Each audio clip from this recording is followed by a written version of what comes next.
Yeah, Yes, are we yes. live? Padmakar, are we live?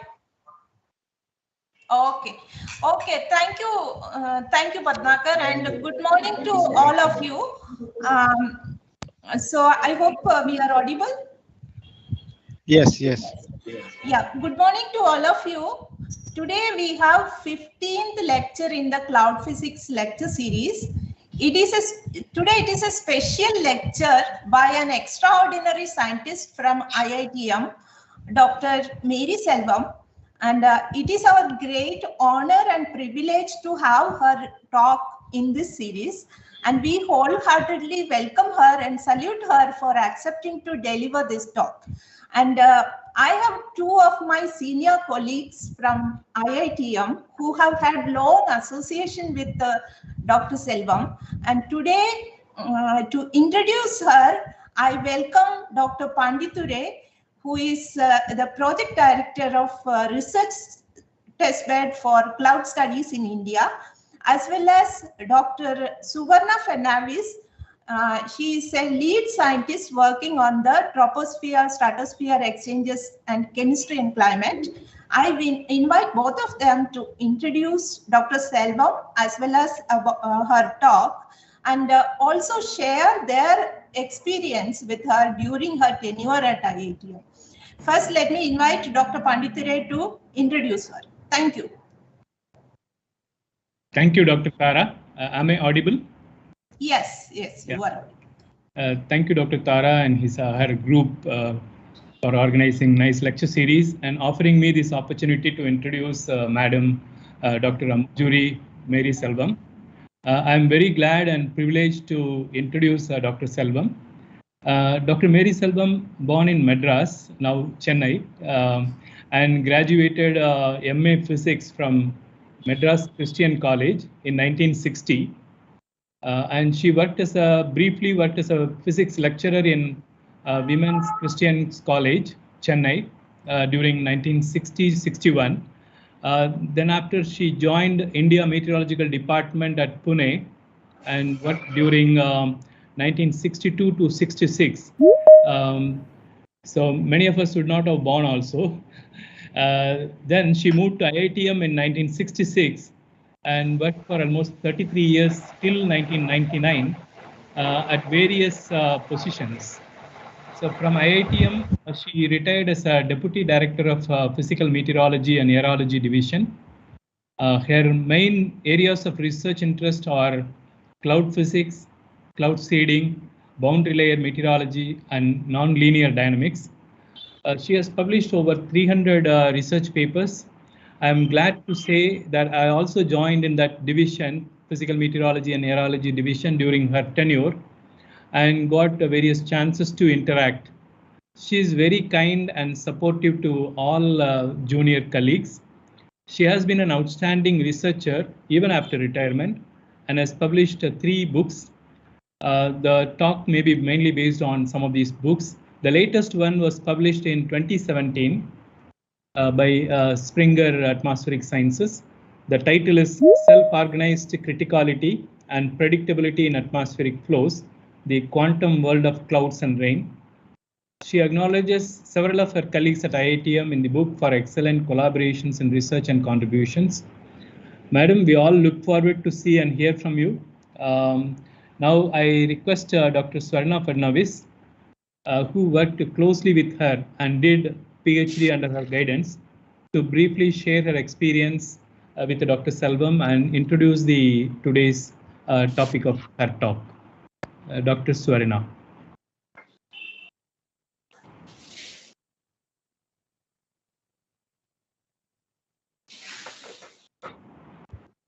Dr. Swarna? Hello, can you hear me? Yeah. Yes. Okay. Thank you, Dr. Tara, for arranging Madam's talk, and I am really honored to work with her. Actually, I started my work with her when I joined IITM in 1994, and I worked with her for 5 years, which was very short duration. I feel I would have got more time with her. So she retired around in 1999. So just 5 years I worked with her. and it was a great time. When I joined, I remember she made my stay very comfortable with her, and I learned many things from her. I started my work with her on round of error growth in computation of mathematical equations, and later we worked on general system theory for cloud formation. I learned many things from her on deterministic chaos in the field of deterministic chaos. She has published 3 books and 300 papers. Her work is already there. It's very short time to tell about that, but I think I can tell some of the experiences with her while working and on the personal side. I remember many things, and it's very difficult for me to shut down in such a small time. But I want to share some of the experiences. When I started working with her, and then we were looking at the cloud, chaotic dynamics systems and all. But outside this, I remember one incident when one day we were going home, and suddenly she was walking ahead and I was behind her. And she looked at some kind of flower, and then she called me and she showed me that flower, and she showed, see Suvarna, this flower has a Fibonacci sequence. So I was surprised that she was all the time alert and looking at these patterns, not only in the atmospheric flows, but later on then she reported these spiral patterns in flowers and fruits, and later on she did a lot of research on this, and she has also reported in her papers and in the book. So yeah, I mean, she is a great scientist, and I was surprised with her deep research abilities, her simple living and out of box thinking, and she is nurturing till today. And she kept on working after her retirement and published many things, many books and research papers. So yeah, it was a great experience with her. On a personal side, she was like my mother. She took care of me like a mother, and always helped me in my hard times, and always motivated her, always positive thinking. Not a single day I have seen her always positive, always cherished, and will support everybody laughingly, all her team members, and in her PMA division group, very positive environment she was keeping. So not taking much time, I wish her a happy and healthy life ahead. And I thank you. I stop here, madam. And it's a great to listen to you again after a long time. So thank you. Thank you, Suvarna. And actually, madam, let us go ahead and have your talk right now. We all invite you to give this talk, and thank you so much. Please. Thank you. Thank you, Dr. Tara. Thank you first for inviting me to give a talk in this series of lectures. And I thank all my colleagues in IMD and IITM throughout my career. Lot of help and support I received from them. And I finally thank my parents for giving me such a high-level education at that time, so many years ago. They took care that I came up to the top level because of their guidance and help. And now, shall I proceed with the presentation? Yes, ma'am. Please go ahead. Okay. This is the title is there, and that is Precise Mathematical Pattern Underlying Cloud Formation in Chaotic Atmospheric Flows. And this is based on all my earlier work.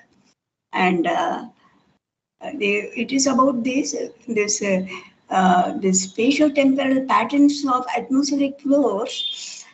They all, it's a cooperative existence, and they exhibit long-range spatial and temporal correlations. These correlations are seen as self-similar fractal geometry of the cloud pattern, and these are such long-range correlations and fractal patterns are seen in natural objects in nature.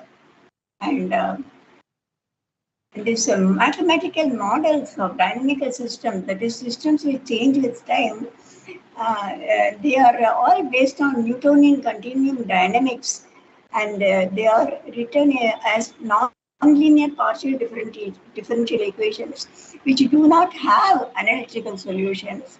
And such solutions are obtained using numerical computations with present-day computers.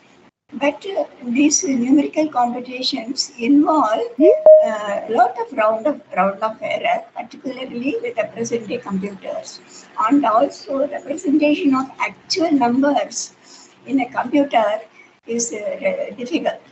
So now there is a need for alternative concepts for natural laws, for example, atmospheric flows, with simple analytical solutions for forecast purposes.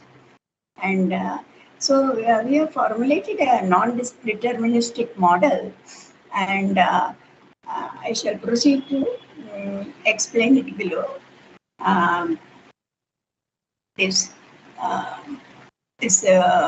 Some of the properties exhibited by this computer simulations are they exhibit sensitive dependence on initial conditions. That's called deterministic chaos. So the equations are deterministic, but the solutions are chaotic. Different initial conditions will give rise to completely different solutions. Actually, such a sensitive dependence is exhibited by real-world systems also, and is named as chaos, deterministic chaos. Now, the fractals are self-similar, and atmospheric flows exhibit self-similar patterns. For example, the cloud patterns.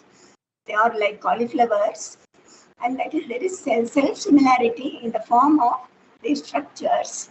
And this fractal dimension is defined as d log m by d log r. That is, the mass m is contained within a distance r. It is the mass distribution per unit length along any direction in the extended object is given by d log m by d log r.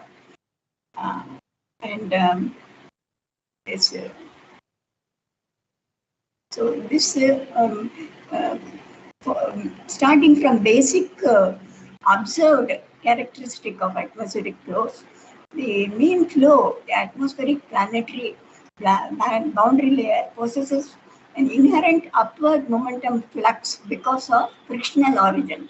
Planetary surface contains irregular surface structure, and airflow that generates fractal or irregular upward movement of air. So this upward movement of air is enhanced by condensation of the suspended atmospheric nuclei, for example, salt particles, and these generate your latent heat of condensation. Further upward movement by naturally occurring atmospheric density decreases with height, so it is enhanced. So this upward fluctuations due to latent heat of condensation and further decrease of atmospheric density with height, they grow upward. So that is shown in this picture here. That is, the wind flow is visualized as an envelope of this turbulent eddies envelope the large eddies, as shown in this figure here, and they generate latent heat of condensation, and that is seen as microscale capping inversion over the large eddy structure, and that can be seen in echo sound and radio sound equations as microscale capping inversion, and they are also warm region inversion. And so the topography of the surface produces turbulent fluctuations which grow upward because of latent heat of condensation and then generate these large eddies. And now this large eddy, these fluctuations the Townsend in 1956, he visualized growth of large eddies from these turbulent eddy fluctuations by considering an envelope containing these turbulent eddies. And so considering a large eddy envelope containing turbulent eddies of small scale turbulent eddies of radius r and turbulent eddy velocity w star, this circulation along a path of a large eddy radius r is given like this. That is 8 pi r w squared r. W star is tangential to the path element, and motions in sufficiently separated parts of the flow are statistically independent. So the mean square velocity of the circulation W may be computed from such a concept. That is W squared, that is the mean circulation speed capital W of the envelope is given by this relation. So this is related to dr is the turbulence eddy length scale. So the large eddy length scale increases at each step of growth by a small step increment dr, d capital R equal to the turbulent eddy length scale. And so this is the equation.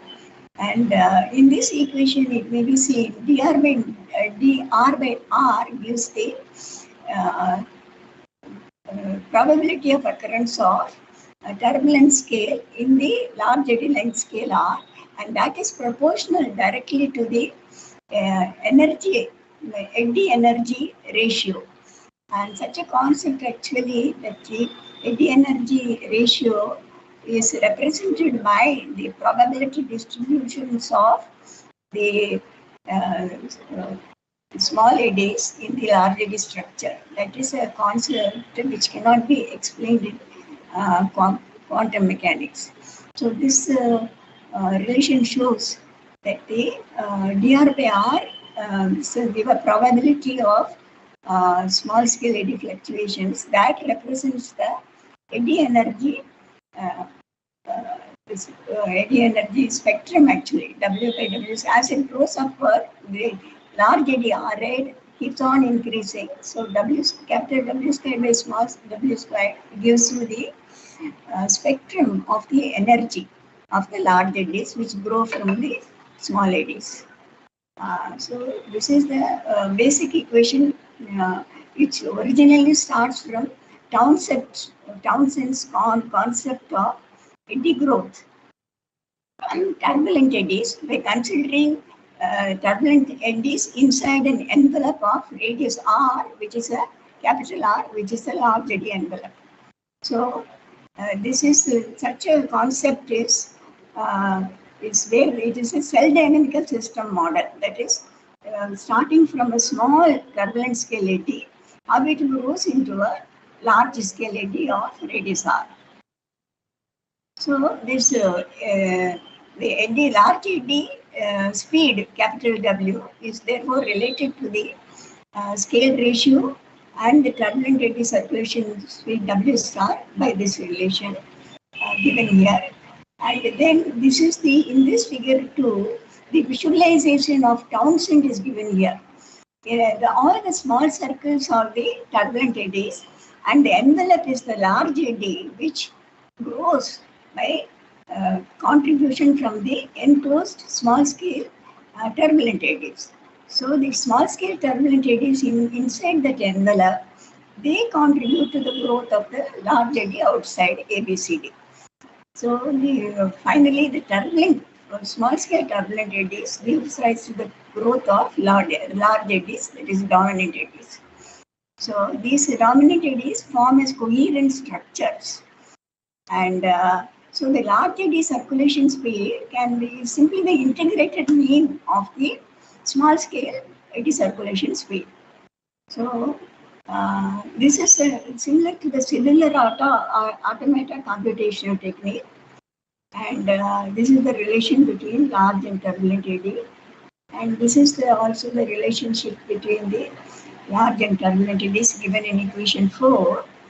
And the angular theta d angular turning d theta inherent to eddy circulations for each when the each length of growth is equal to dr by r, and the perturbation dr is generated by the small scale eddy acceleration wn at any nth instant, and therefore dr equals to wn. Starting with unit value for dr, the successive values, the original perturbation is of length d small r. Starting with that, the successive values of the growth of the large eddy turbulent speed and the turbulent not turbulent large eddy circulation speed wn plus 1, and the large eddy length scale r, and the angular turning d theta are computed from successively using the equation 4. That is, you put 1 for wn, and you can get wn plus 1 from this equation. So you get this table. In this table, the successive values of the large eddy growth, radius, and the speed is obtained, and also the angular turning of the growing large eddy. So, if you see this thing in this table, it is seen that the successive growth of the large eddy length scale and the large eddy circulation speed, they follow the Fibonacci mathematical series 1, 2, 3, 5, 8, 13, like that. Because of such a visualization of the eddy growth set by length step, unit length step is equal to the turbulent length scale. So this is seen in the diagrams here. The large eddy grows from small scale, that OR0 is the initial one, then it goes to OR1, then OR3, like that. And the return circulations are also shown, and this using the angular turning d theta, as the successive larger eddies grow, the growing large eddy traces a logarithmic spiral as seen here.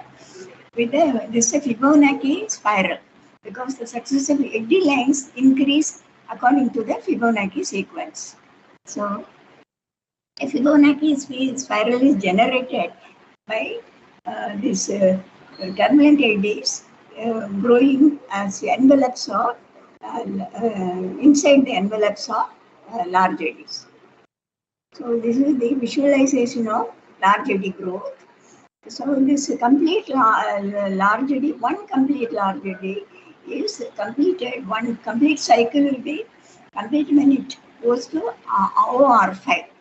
So within this you have small scale circulations, all following the radii following the Fibonacci sequence. So this shown separately in these diagrams, and so if you follow this, the final length step, starting from unit length step, it reaches 2 power 5. Each length step it increases by Fibonacci sequence means successive length step ORN and ORO, they follow the golden mean tau. So this first ORO is the first length step. The next growth largely is OR1. So OR and ORO equal to the golden mean, and the angle between two radii is pi by 5. So the final length step, the last, when the eddy closes, then the eddy radius becomes equal to tau power 5, that is 11.1. So the envelope R1, R2, R5 dominant large eddy or vortex roll is found to fit the logarithmic spiral R equals R0 e power b theta. Where this ORO is equal to ORO and B equals tan alpha. That is, with alpha the crossing angle equals pi by 5. The angular turning theta for each length step growth is equal to pi by 5. So Separately, the logarithmic spiral is shown. This is the logarithmic spiral. And so the internal structure of large eddy circulations is made up of balanced small-scale circulations. They trace out the well-known quasi-periodic Penrose-Styling pattern, which has been identified as quasi-crystalline structure in condensed matter physics earlier. Therefore, short-range circulation balance requirements generate successively larger circulation patterns with precise geometry governed by the Fibonacci mathematical number series and is identified as the signature of the universal period doubling root to chaos in atmospheric flows. So finally, what we have seen is the atmospheric flows start as turbulence scale fluctuations from the generated by the terrain irregularity of the terrain. Irregularity of the terrain generates turbulent fluctuations. These fluctuations go up, continue growing up because of condensation. They call it microscale fractional condensation on condensation nuclei in the suspended in the airflow, and then they generate this Penrose styling. So actual boundary layer flows can be visualized as this Penrose styling pattern. So the boundary layer flows generate the Penrose styling pattern with updrafts and downdrafts, where updraft gives rise to cloud formation and downdrafts gives rise to dissipation of clouds. So that is where the cumulus cloud has got a surface granularity, like a cauliflower. Wherever the updraft is there, cloud growth, and wherever is adjacent to downdraft, cloud dissipation. So that it is not a uniform law. It is like a cauliflower surface, irregular surface for a cloud. And so this is the result of such a visualization by Townsend in 1956. Just developing his visualization further, we arrive at the result that the airflows, they form a quasi-periodic Penrose styling pattern. And proceeding further, we will find the final, after one large eddy circulation, the time period of the large eddy circulation can be computed in terms of the golden mean tau as follows. Successive length steps are in what ratio we already know. So computing it comes to 43.74 t, where a small t is the small scale turbulence time period. It's also the large eddy circulation time period is also related to the geometrical structure of the flow pattern. Geometrical structure is governed by the golden mean tau. And here proceeding further, it's only a result that this small scale ratio R, that is turbulence eddy length R, successively generates the large eddy radius R in terms of the golden mean tau as follows.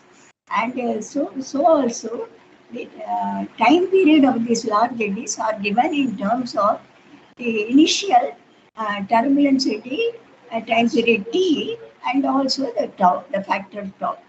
So the limit cycles of the atmospheric flows, also these we can call limit cycles, they all, the 40-day 50 oscillation in the atmospheric general circulation and the quasi 5-yearly ENSO phenomena may possibly arise from diurnal surface heating.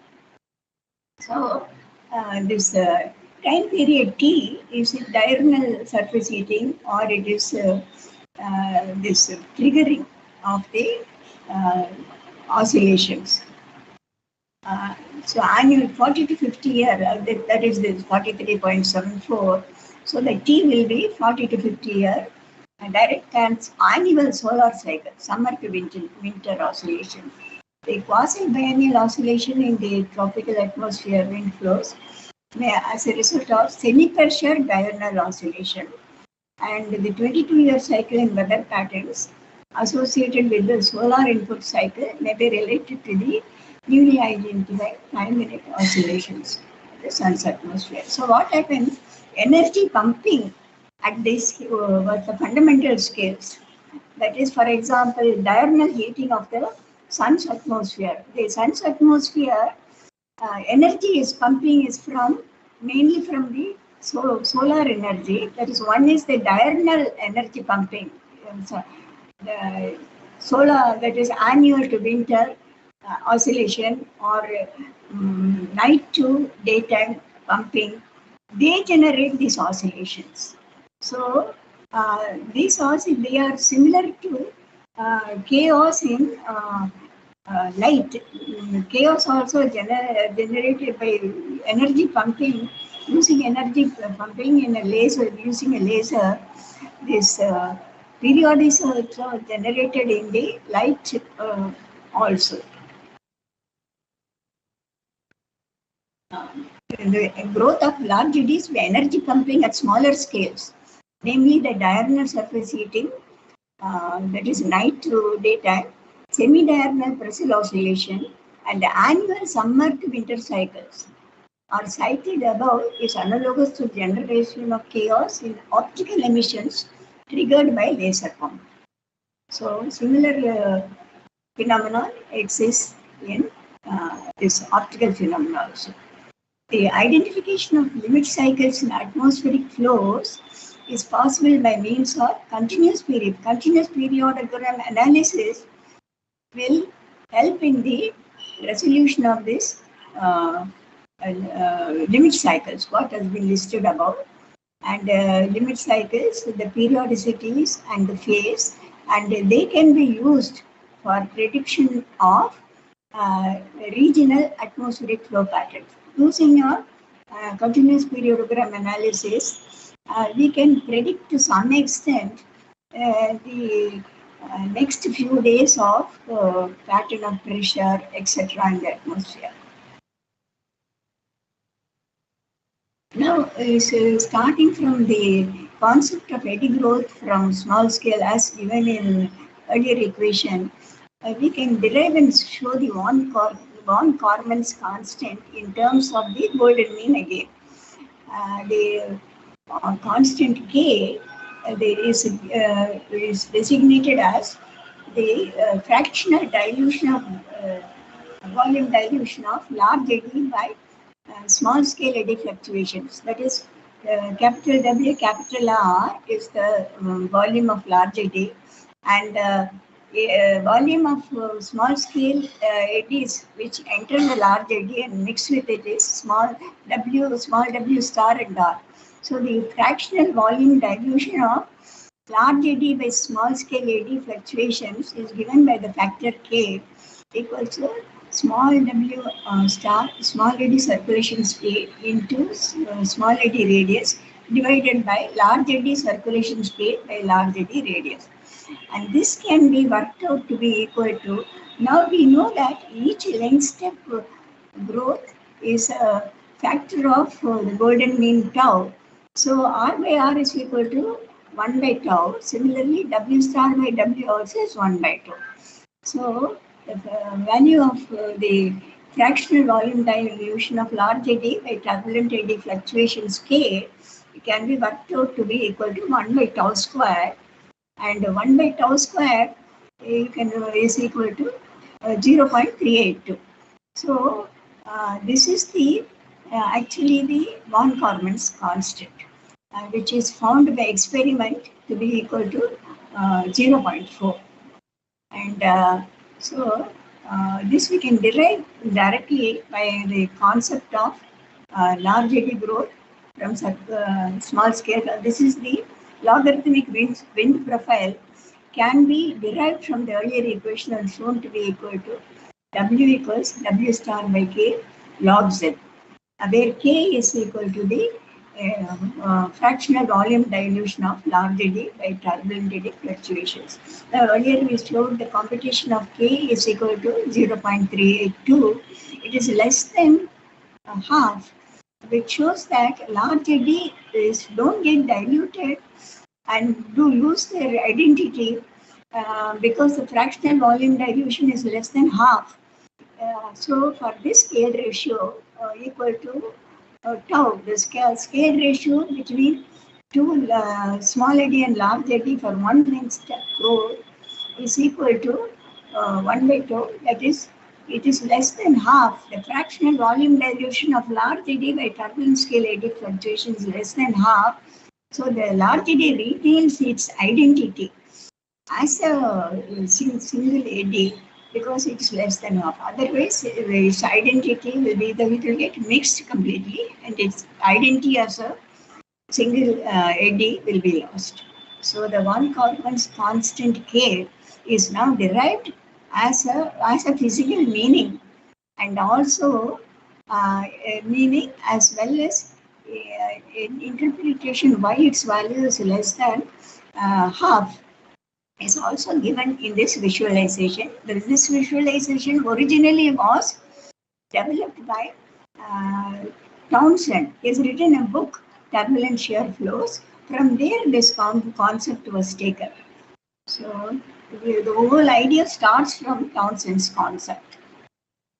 So, with this concept, we can predict the logarithmic wind flow in the ABL and the von Karman's constant K as a physical explanation as well as a theoretical value 0.382. At the moment, von Karman's constant is determined by experiment as equal to about 0.4.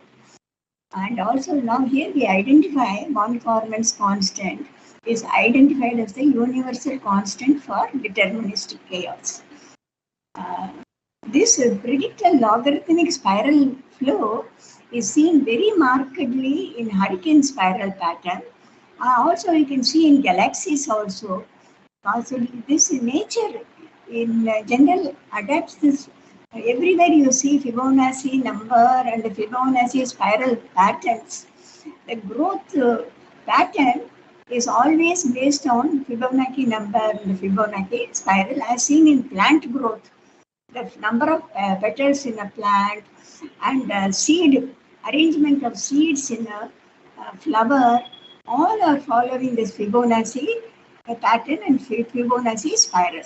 So this is now, as I mentioned earlier, the probability of occurrence of the small scale eddy length is in terms of the large scale eddy represents the eddy energy W squared by W capital W squared. That is a concept in ad hoc concept in quantum mechanics, and now it is explained in here in atmospheric flows as follows. What is seen in the equation is shown here. This is the large eddies. Their flow structure, wherever there is upward flow, cloud forms. Where there is downward flow, the cloud dissipates. So the clouds form as individual entities along the wave. This is a wave. Along the entities, updraws cloud formation, downdraws cloud dissipation. So it's a wave. And then in that wave, updrafts you see the clouds as entities. Down other individual clouds are seen in a row. That is a demonstration of wave particle duality. And this is also non-locality. Similar to a pulley, when you pull on one side, the other side goes up. Same way, the atmospheric flows are continuous. So any disturbance at one end will affect the other end. That is the non-locality. So these are the final results, what I have stated just now. Yeah, I've seen it in this thing also, picture also. So the quasi-periodic Penrose tiling pattern is a new result, and the atmospheric flows follow quantum-like mechanics. So the cloud pattern or the formation of clouds in dissipation, like forming as entities in a wave, these are all the results. So This is the main results obtained in this. And so this Fibonacci sequence is seen in our atmospheric patterns also and seen commonly in nature also. This is the main presentation. So, Madam? Yes, Madam. Madam, with this I close the presentation. Yes, Madam. And you please put this conclusions for a couple of minutes so that let everyone read that. The conclusions here are in this slide. Yeah. Thank you so much, ma'am. This is a very fantastic topic, and you have conveyed a very in forefront research areas right now. Actually, there will be many people, many students who are going to take it up further, and there are a couple of our scientists who are working in the boundary layer turbulence areas, and we would like to invite questions, comments, and discussions with the madam. This is a golden opportunity, everyone. Please use it. Dr. Mahin Konwar will be taking the questions from audience. Thank you, madam, for the excellent talk. We don't see any question from the audiences, but there are many people in the panel, who are working on this boundary layer meteorology. So, Subharti, are you there? Hello, Dr. Subharti? Yes, I'm there. Yeah. Subharti, let me introduce Subharti. He is a very young, enthusiastic scientist working on boundary layers, madam. And he works on the similar line. So that is, so he has a lot of interest in the topics, and I have also shared several of your papers with him. Subharti, please go ahead. Thank you, ma'am, for such a nice talk, and also for the nice introduction. I have been as madam just mentioned, I am working on this on the topic of atmospheric turbulence, and I have noticed that the time scale distributions of the eddy motions in the surface layer turbulence follow the power law pattern, just like we observe in the avalanche sizes in the sand pile model. So now I just have a question for you. That is, this exponent of this power law, is this exponent unique to the system what we are studying, or they follow a similar type of behavior across all the kind of systems which are exhibiting this SOC phenomenon? I see. You have studied avalanches, is it? Yeah, actually there is a way by which we can look at the time scales of the fluctuations, like when they are changing their sign from the positive to negative, and if you plot the probability distributions of such time scales, you would find that such distributions follow a power law with a well-defined exponent. But now the question is that whether this exponent of this power law, is this exponent similar for all the kind of systems which are exhibiting SOC, or are they unique to each type of system? I see. This I have in the case of atmospheric flows, this power law I have shown it to be a function of the golden mean again. It is tau power I think minus 4 sigma I have given. So in the it is it follows very closely the statistical normal distribution. As in the case of atmospheric flows is very close to statistical normal deviation, this distribution up to standard deviation of 2, and beyond that it doesn't follow statistical normal, because there's some very this destructive events like very heavy rainfall, etc. Their occurrence is not given by this statistical normal in the case of atmospheric flows. So in the case of atmospheric flows, based on this concept of eddy growth, I had shown that even extreme events, destructive events, they can be realistically predicted using power law based on the golden mean. Probability is given by tau power minus 4 sigma, and I have given it in a separate paper. So probably that may be possible, because extreme events are not given by the statistical normal distribution. Up to standard deviation 2, it's okay for natural events. Beyond that, extreme events, normal distribution cannot predict. It gives underestimates. For example, extreme rainfall is never predicted by the statistical normal. Okay. Thank you so much. Yeah, madam, there is a question from the audience. So I'll read it out. Dr. D. Rajan is asking, can you comment about diurnal variability of height of boundary layer over core monsoon region? You mean the diurnal variation of boundary layer? Yeah. And core monsoon region. I see. All related to boundary layer only.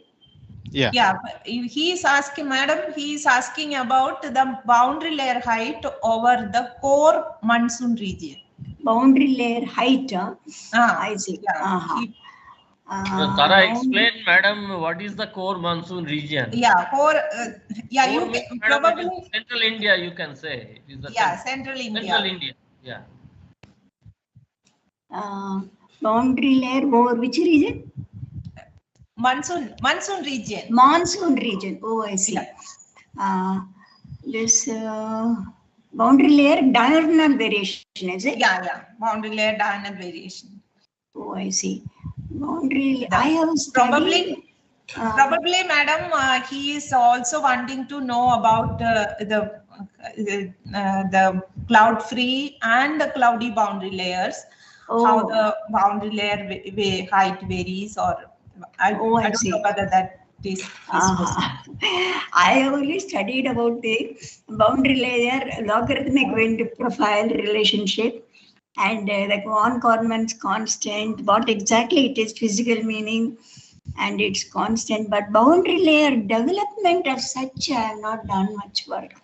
I was doing work on the geometry of the cloud growth in the boundary layer. That much only I have done. And that geometry is that it's a mathematical function that is based on the golden mean and gives a beautiful pattern, cloud growth. Okay. Yeah, thank you, madam. So Dr. Partha Mukhopadhyay, he wants to discuss probably, with madam, good morning. Ma'am, probably you know him. No, Dr. Partha, he has been here for a long time. Yeah, basically, madam, you was in which division? Which division you were working in? Madam, I am in earlier this used to call FRD, Forecasting Research Division.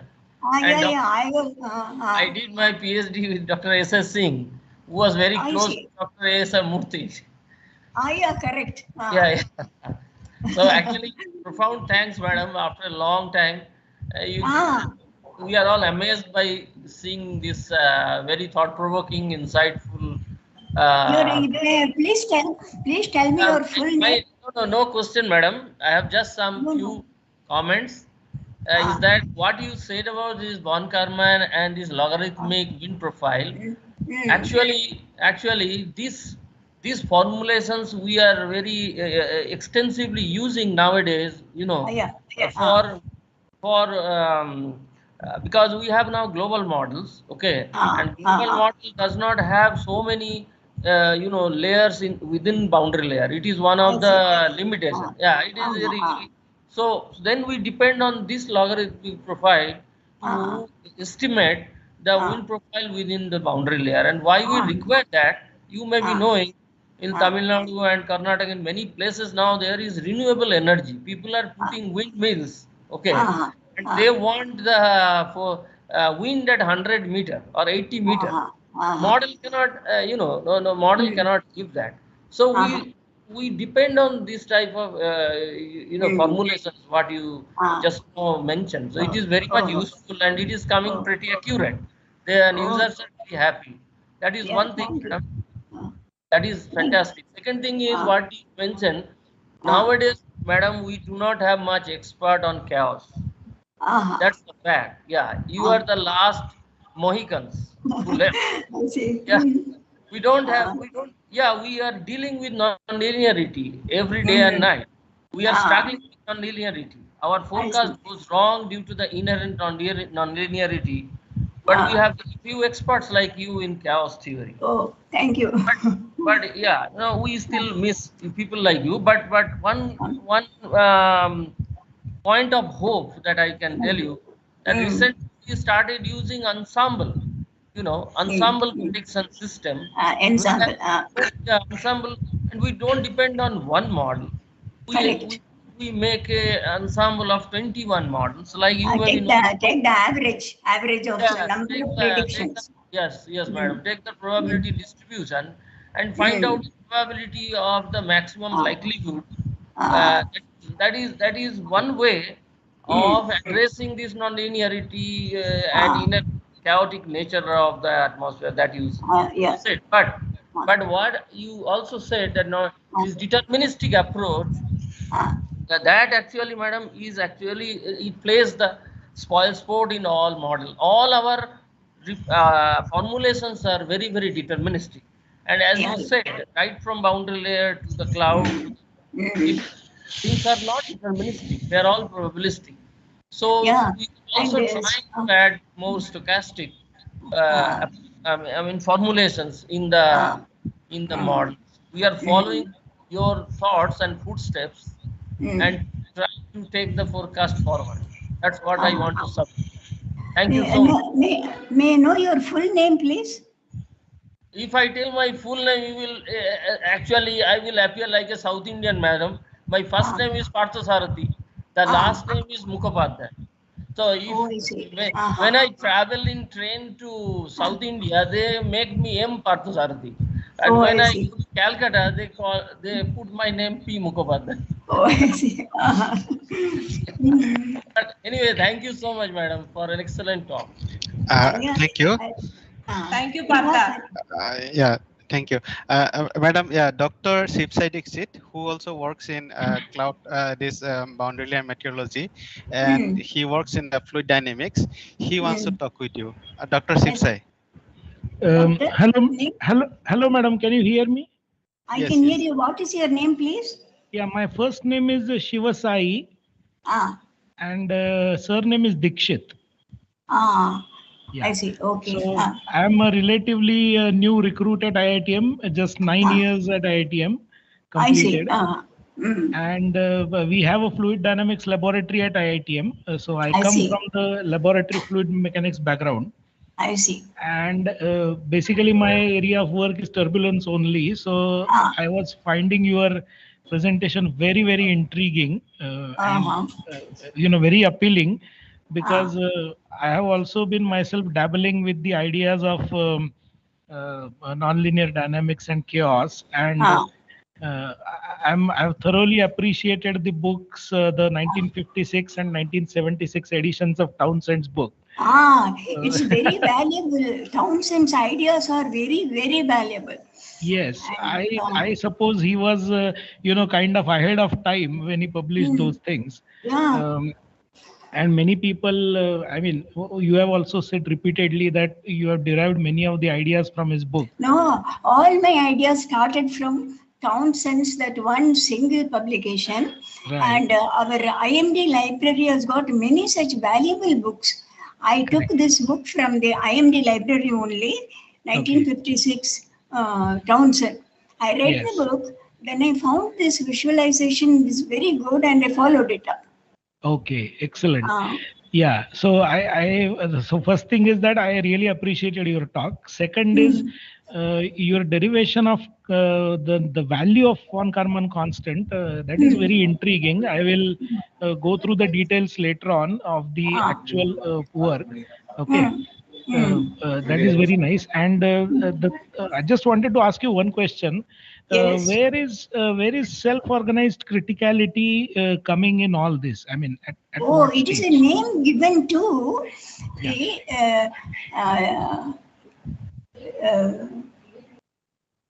long-range correlations in space and time of the observed variables of atmospheric flows. For example, the power spectrum of wind speed. That power spectrum shows a slope in terms of the frequency f raised to the power minus alpha, inverse power law spectrum. That alpha is the same for the small scale to large scale. This is the inverse power law in space and time. It is found wind speed fluctuations in space and time. That is the atmospheric flows. They organize themselves. So it is a self-organization to give this power spectrum. Correct. So it may not be that chaotic as seen, but when you work out the power spectrum, you will find the space and time variations give the same type of power spectrum with the inverse power law shape, f power minus alpha. And that alpha is the same for different scales in the frequency spectrum. So that is called inverse power law. So this inverse power law is a self-organization process. Correct. So it is called a self-organized critical condition. Atmosphere is in a self-organized critical condition. So it is called self-organized criticality. And can be used for prediction purposes also. Okay. Okay. All right. Thank you. Thank you. Yeah, thank you. Thank you. Dr. Roxy, are you there? You want to... one second, Mahin, I have some question. Madam, you have talked about the large eddies in the boundary layer. Especially you started with, you have indicated that the surface heating and the diurnal cycle is the important one for even the large scale triggers, etc. You talked about that. And these you mentioned, and there was one picture which is very intriguing way you have given it, the linkage between the boundary layer and the cloud. Basically that is where we are even now we are struggling. In the models, in the numerical models, boundary representation of the boundary layer and the fluxes, especially when there are this little shallow clouds atop these boundary layers are very complex, and they are indeed interacting with these clouds are also interacting with the boundary layer, depending on in a very different radiative, the mass exchanges and the convection and all ways. So we are trying to understand all these processes. So what kind of guidance you want to give us? What kind of scientific advice? Which direction we should be going? I see. May I know your full name, please? My full name is Tara Prabhakaran. Tara Prabhakaran. Oh, madam, you are organizing this whole series. Okay. Okay, ma'am. And now, before I finish the series, I want to mention that in a numerical weather prediction and where you do computer-based numerical computations, and present-day computers are very powerful, of course. But with all this power in computation, you have to keep in mind the round of error propagation into the mainstream computation, which originally was computed by our Swarna Fadnavis.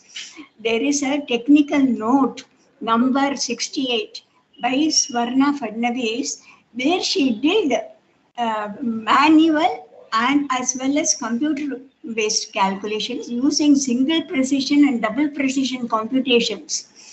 And then several well-known functions, mathematical functions, including Runge-Kutta method, fourth order Runge-Kutta method, and showed that this round of, there is a round of error is bound to be there because you cannot put real numbers into the computer representation. So she computed at that time, whatever computer we had in IIT, with that she computed and showed that within 40 iterations, that is this type of numerical computations going back and computing, like that. So that is that within 40 iterations, you no more get the real solution because the round of error enters into the mainstream computation. So what you get is only a mathematical error which grows. It's the growth of round of error you compute. And this growth, computer error growth, is also similar to the growth of eddies in the atmospheric level. They also give spiral patterns. That is logarithmic circulation. So your error growth is similar to atmospheric spiral growth. So what you get after 40 to 50 iterations in the computer is you get only a mathematical artifact of round of error growth pattern, which somehow follows the same pattern as atmospheric flows. You get the quasi-periodic Penrose pairing pattern. Round of error growth pattern also is quasi-periodic. And here atmospheric error growth as visualized physically earlier is also a quasi-periodic Penrose styling. So what you are finally computing may be only the round of error growth pattern. That has to be checked carefully. That's what I wanted to tell. This our Swarna Fadnavis has done very early computations in that. Okay. IITM technical report number 68. You can see that. She did it on her own. And she is very bright, and already she is doing mathematical, this computer-based numerical solutions only. I hope by now they incorporated some techniques for eliminating the round of error propagation. I'm not very sure. Yeah. Thank you. Yes. Thank you so much, ma'am, bringing up these points and directing us to some of the works. Yeah, and I think Mahen. Yeah, madam, there is a request from Roxy, Dr. Roxy. He says, once the science questions are over, I would like to hear about your experience at IITM and IMD. Can you please just, shortly. Roxy, are you there? I am Roxy Matthew. I work as a climate scientist in the new Climate Change Center in IIT. Oh, I see. Yeah, so I have been working here for the last 13 years. It's delightful, quite delightful that you are coming back to IITM, talking to all of us. And it's good to see your active research in front of us. Where are you now? I'm right now in IITM in the Climate Change Center in IITM itself. And I would like to know, you have experience of IITM from more than 5 or 6 decades ago. So I would like to know your experience at that time, the challenges you faced, how science have progressed through this time. Just a brief of your experience and your stories, the people you worked with, the environment you worked with. Yeah. Yeah. Sure. I can tell you. And first of all, I'm very fortunate that my father brought me and put me in IMD Pune. He only told me to apply here, and I applied. And he himself came to Pune and left me here under the care of Dr. R. Ananthakrishnan at that time. You may remember Dr. Ananthakrishnan, I don't know. And so Dr. Ananthakrishnan told him, don't worry about your daughter, I shall take care of her. So that is how I entered IMD. And my experience in IMD has been very good in the sense people are very, very helpful. And I may have been one of the few, there were some ladies, but maybe at a higher level and all, maybe less. And I found that people all around were helpful to me. It was very, very nice working in IMD. And at that time, there was one, first Dr. Ananthakrishnan himself gave me some of his work. I did it for him. This storms and depressions tracking in the Arabian Sea and Bay of Bengal, storm tracks. So I did a little in this. The storm track atlas was prepared. Some of that work I did. And later on, I got shifted to division under Dr. M.V. Sivaramakrishnan. And they are all no more. Very nice, very kind people. And this Dr. M.V. Sivaramakrishnan, he, out of his own personal interest, he had set up a laboratory in our terrace in IMD, second floor, in atmospheric electricity, I should say a small lab. And Dr. Anna Mani was very, very nice of her to encourage such work. And she gave him instruments. And these were all kept in that one small shed on the second floor of IMD. And Dr. Sivaramakrishnan, out of his own interest, he was taking atmospheric electricity observations. And that may be the first private lab, first atmospheric electricity lab, maybe in IMD. And I so happened, I started working with him, and then he gave me some of those things for analysis, records of atmospheric electricity. And also he used to take cloud droplet observations, and those cloud droplet, all these analysis part records. In those days, it was photographic film, photo films. It was almost like a dark room.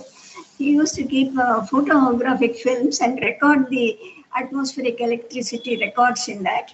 And I did a lot of analysis work, and he was good enough to include my name in all the papers that he later on wrote.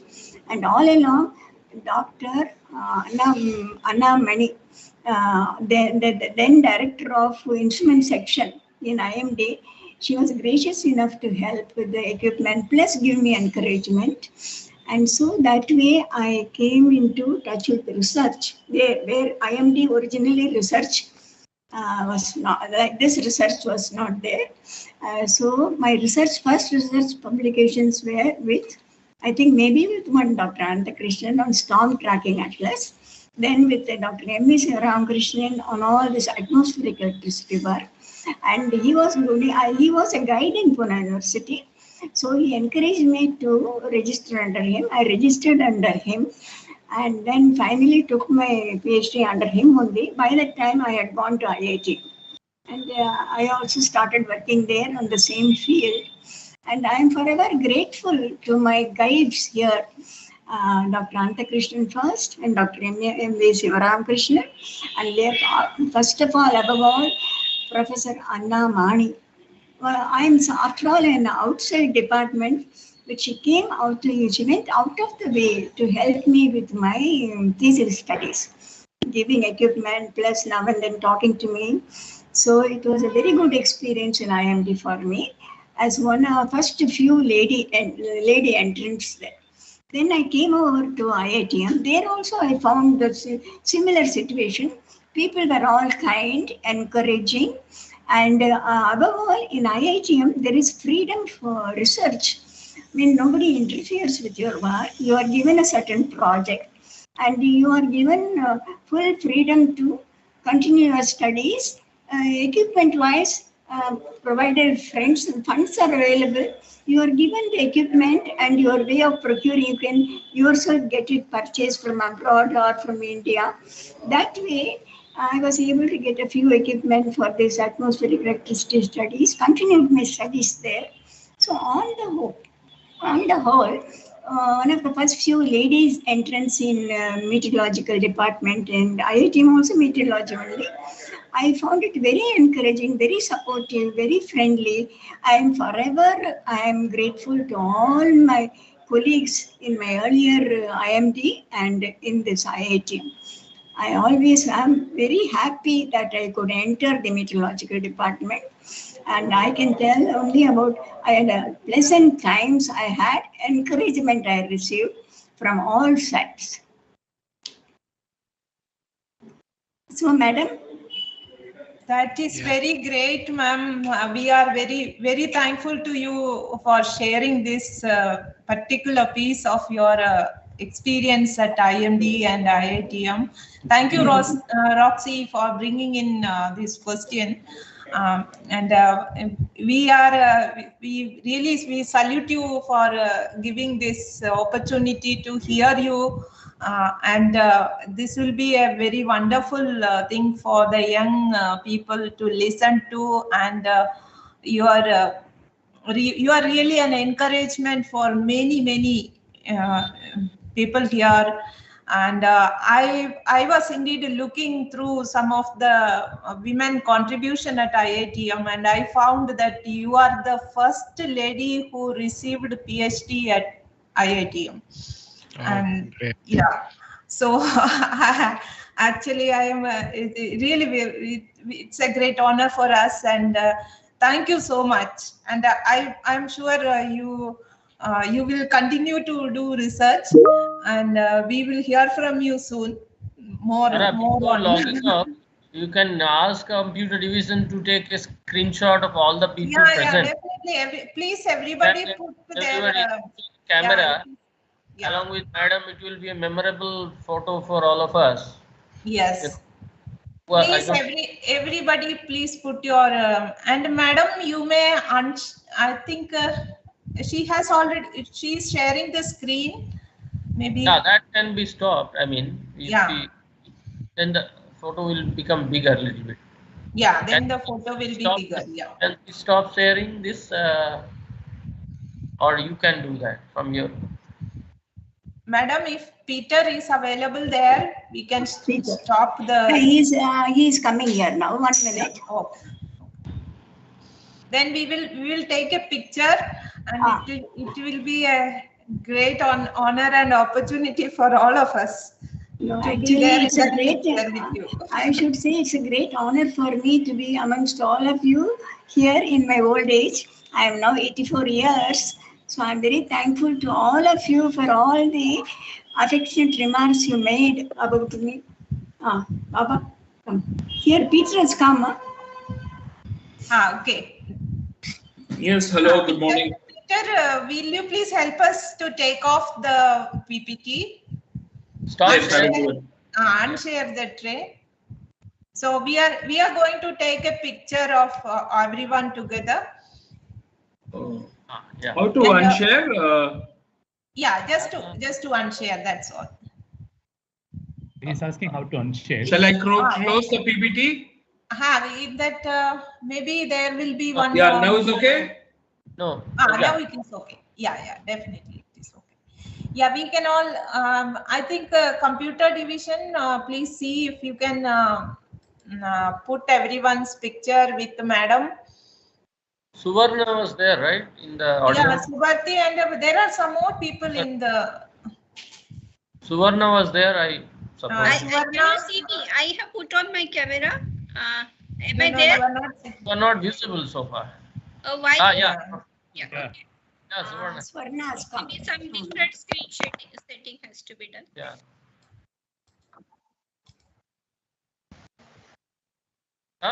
Screen share. Screen shares. They have to. Can you stop for?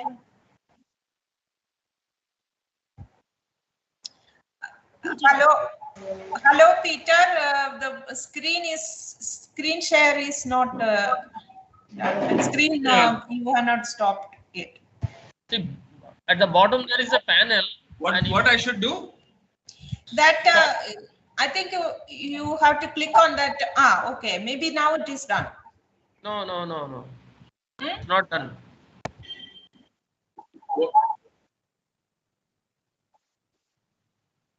Oh, stop sharing. Yeah. Yes. There is a cross over there. Yeah. I think now it is done. Now is okay? Yes. Yeah. Everyone, please show their face.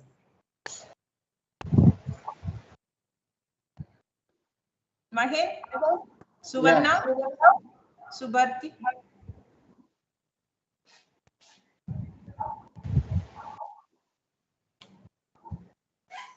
And then the computer division can take a picture if possible.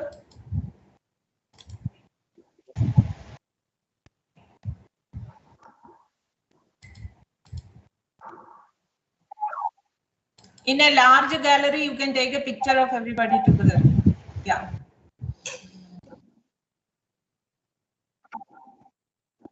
Padma is not put her picture. Yeah, that will be great. Thank you, madam. Thank you so much. Thank you, ma'am. Thank you, madam. Thank you, very much for inviting me and honoring me. Thank you. You should come to IIT campus sometime.